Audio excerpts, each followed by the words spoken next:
Hello बच्चों, जय हिंद, वंदे मातरम। मैं भूटान आपका अपने यूट्यूब चैनल भूटान पाठशाला में स्वागत करता हूं। मैं उम्मीद करता हूं कि आप बहुत अच्छे होंगे और अपने बता दूं कि हमारे चैनल पे आपको हिंदी मीडियम, इंग्लिश मीडियम दोनों की क्लासेस सेपरेट तरीके से कराई जाएंगी। ऐसा नहीं होगा कि आपको हिंदी और इंग्लिश एक साथ में करवा दी जाएगी। सिर्फ आप क्लास 6 में देखेंगे तो आपको प्लेलिस्ट में सेपरेट तरीके से हिंदी मीडियम और इंग्लिश मीडियम की प्लेलिस्ट मिल जाएगी। तो वहाँ जाकर आप अपने तरीके से आप अगर हिंदी मीडियम के स्टूडेंट हैं तो हिंदी मीडियम की प्लेलिस्ट से पढ़िए और इंग्लिश मीडियम के स्टूडेंट हैं तो इंग्लिश मीडियम की प्लेलिस्ट से पढ़िए। यकीन मानिए आपकी पढ़ाई से संबंधित सब कुछ यहीं मिल जाएगा, आपको कहीं भी भटकने की ज़रूरत नहीं है। मैं तो चलिए बिना किसी देरी के आज की क्लास हम स्टार्ट करते हैं।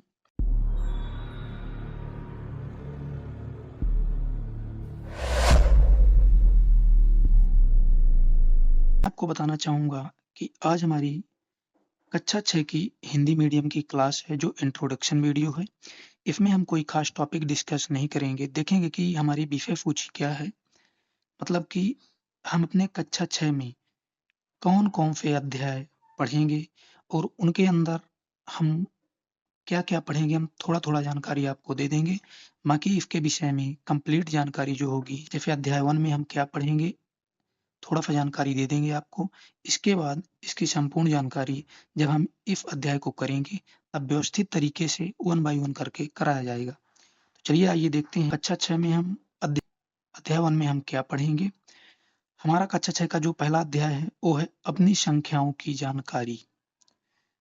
आपको ध्यान देना है कि कक्षा 6 जो है ये हमारे 7, 8, 9 कक्षा 10 के लिए बेस है।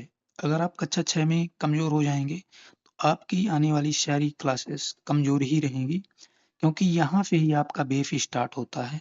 तो ध्यान देकर आपको पढ़ाई करना है, सभी लोगों को मन लगाकर पढ़ना है। देखिए हमारा अध्याय 1 जो है अपनी संख्याओं की जानकारी है। इसमें हम क्या पढ़ेंगे, ये हमारा पहला चैप्टर है। इसमें देखेंगे जैसे मान लीजिए संख्याएँ क्या होती हैं। जैसे मान लीजिए कि बहुत सारी संख्याएँ दे दी जाएँगी, उनमें कौन-सी संख्या छोटी है, कौन-सी बड़ी है। जैसे मान लीजिए कि 545 दे दिया गया, 253 दे दिया गया। अब आपसे पूछा जाएगा कि इसमें कौन-सी छोटी है, कौन-सी बड़ी है, तो ये आपकी बड़ी संख्या होगी।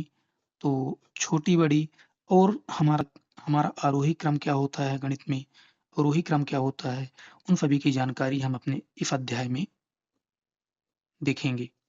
अब हमारा दूसरा अध्याय जो है पूर्ण संख्याएँ। यकीन मानिए ये मैथ्स की जान है, क्योंकि आप यही टॉपिक कक्षा 7 में देखेंगे, यही कक्षा 8 में देखेंगे, 9 में देखेंगे। कहने का मतलब यही टॉपिक नहीं होगा, लेकिन अगर आपको पूर्ण संख्याओं के बारे में जानकारी नहीं होगी, तो आने वाले परिमेय संख्याएँ जो आपको कक्षा 9 में होंगी, थोड़ा-सा 8 में है, 10 में है, आप समझ नहीं पाएँगे। आपको हमने पहले ही बता दिया है कि बेस है हमारा कक्षा 6, यहीं से सारी चीज़ें स्टार्ट होती हैं।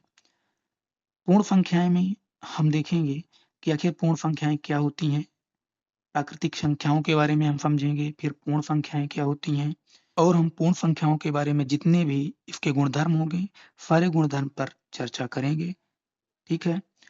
हमारा जो अगला अध्याय है, वो है संख्याओं के साथ खेलना।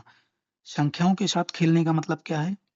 हम देखेंगे कि जैसे मान लीजिए कि कोई नंबर है फिक्स, बहुत सारी चीज़ें होंगी, जैसे आप लघुत्तम समापवर्तक पढ़ते होंगे, महत्तम समापवर्तक पढ़ते होंगे, वो संख्याओं के साथ खेलने के अंदर ही आता है।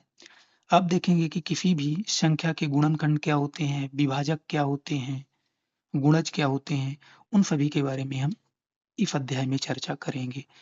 आपको ये सब डिटेल में बताया जाएगा, बस थोड़ा-थोड़ा आपको चैप्टर की जानकारी दे दी जा रही है कि आप किस अध्याय में क्या-क्या पढ़ेंगे, जिससे आपको भी पता रहे कि हमें क्या पढ़ना, हमारी कक्षा 6 की गणित में कौन-कौन से टॉपिक हैं। अब हमारा जो अगला अध्याय है, वो है प्रारंभिक आकारों को समझना। जैसे वृत्त क्या होता है, आयत क्या होता है, खुला वक्र क्या होता है, बंद वक्र क्या होता है, वक्र क्या होता है, इन सभी के बारे में हम अध्याय 4 में चर्चा करेंगे। हमारा अध्याय 5 जो है आधारभूत ज्यामितीय अवधारणाएं।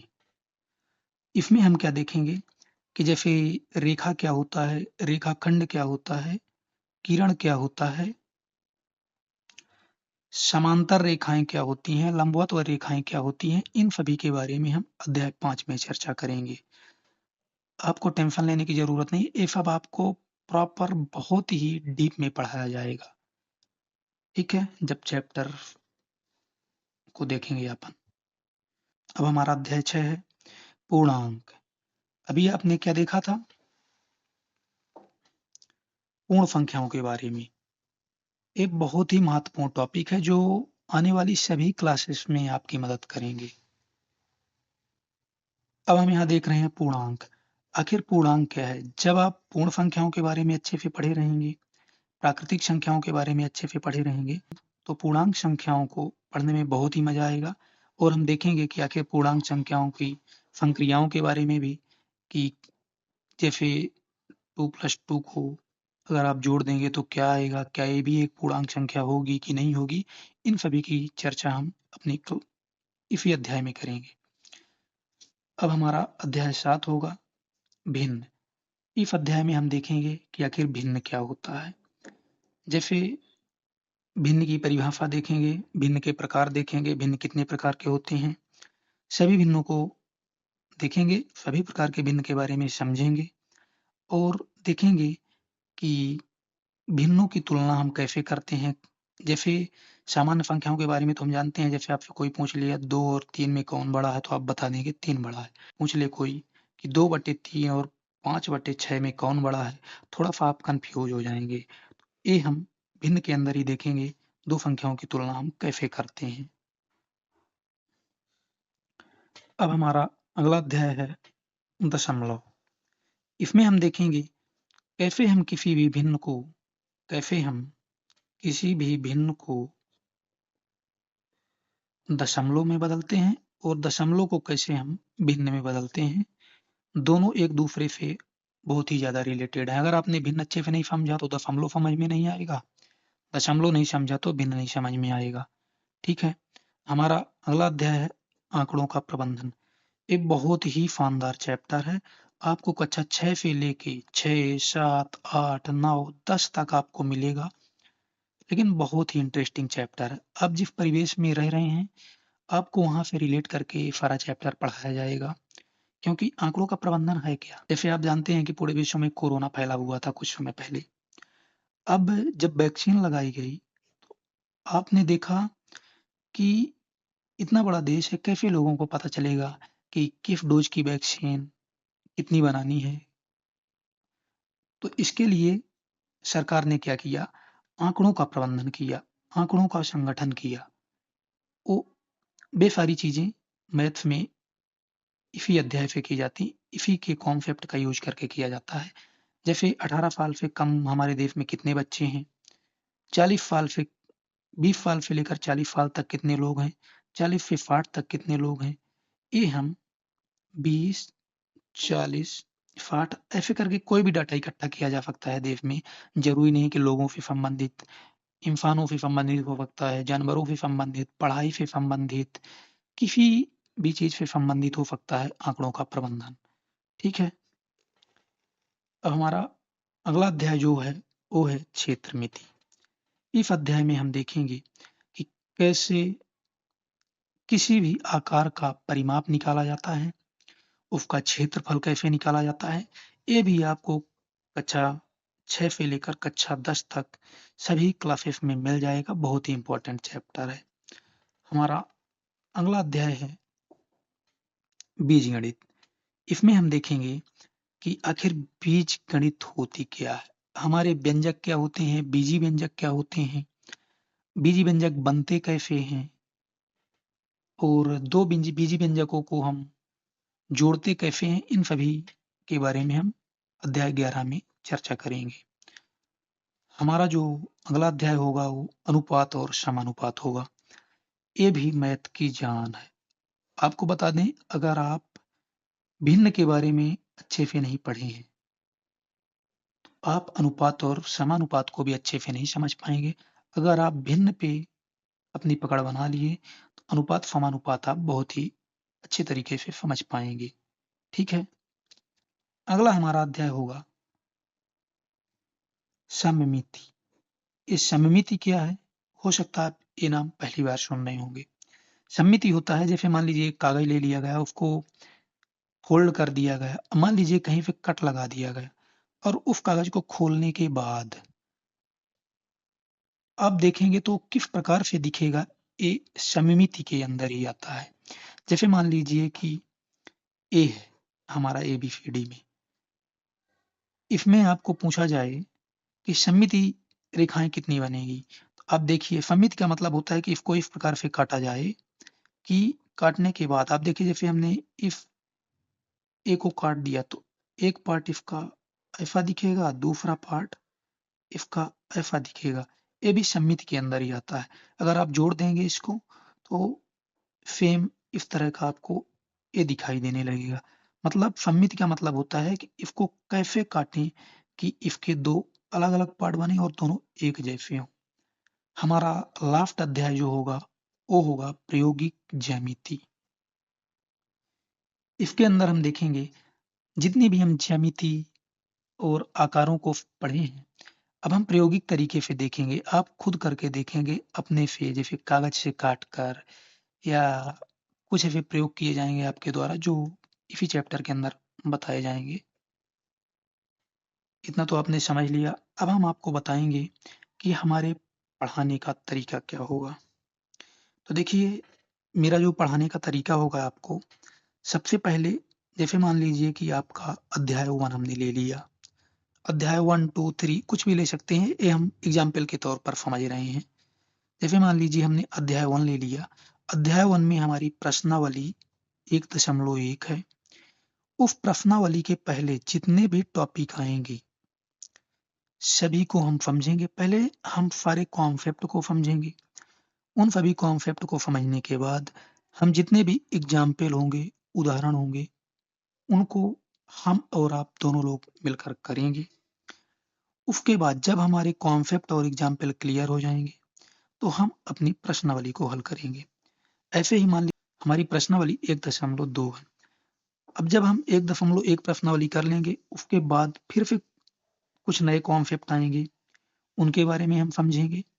इसके बाद हम इन सभी कॉन्सेप्ट से रिलेटेड जितने भी उदाहरण होंगे, उनको करेंगे। उसके बाद जब हम इन सभी को करने के बाद परिपक्व हो जाएँगे, तो हम अपनी इस प्रश्नावली को करेंगे। ऐसे ही करके हम सारी प्रश्नावली करेंगे, कॉन्सेप्ट, एग्ज़ाम्पल और फिर प्रश्नावली। जब सारी प्रश्नावली हमारी हो जाएँगी, उसके बाद इस अध्याय से संबंधित हमारे जितने भी एमसीक्यू क्वेश्चन होंगे, बहुविकल्पी प्रश्न होंगे, उन सारे प्रश्नों को हम करवाएँगे। उससे बाहर आपका कोई भी विकल्प बाहर नहीं जाएगा। अगर आपके पेपर में आते हैं, अगर उतने एमसीक्यू क्वेश्चन हमारे आप कर लिए, आप यकीन मानिए आप पेपर को फोड़ कर आएँगे। अब हमारी जब प्रश्नावली हो गई, एमसीक्यू हो गए, उसके बाद हम इस अध्याय से संबंधित जितने भी मोस्ट इम्पोर्टेंट क्वेश्चन होंगे, उनको करवाएँगे। इस प्रकार से आपका सारा चैप्टर कंप्लीट कराया जाएगा। आप खुद देख सकते हैं एग्ज़ाम्पल हो गए, प्रश्नावली हो गई, एमसीक्यू क्वेश्चन हो गए, मोस्ट इम्पोर्टेंट क्वेश्चन हो गए। अब आखिर इस चैप्टर में बचा ही क्या? कुछ नहीं बचा। मतलब कि आप अगर हमारे साथ जुड़ गए तो आपको भटकने की कहीं भी ज़रूरत नहीं है। सारा कुछ आपको हमारे ही चैनल पे मिल जाएगा। अब हम देखेंगे कि हम तो आपको पढ़ा दिए, आपके पढ़ने का तरीका क्या होगा?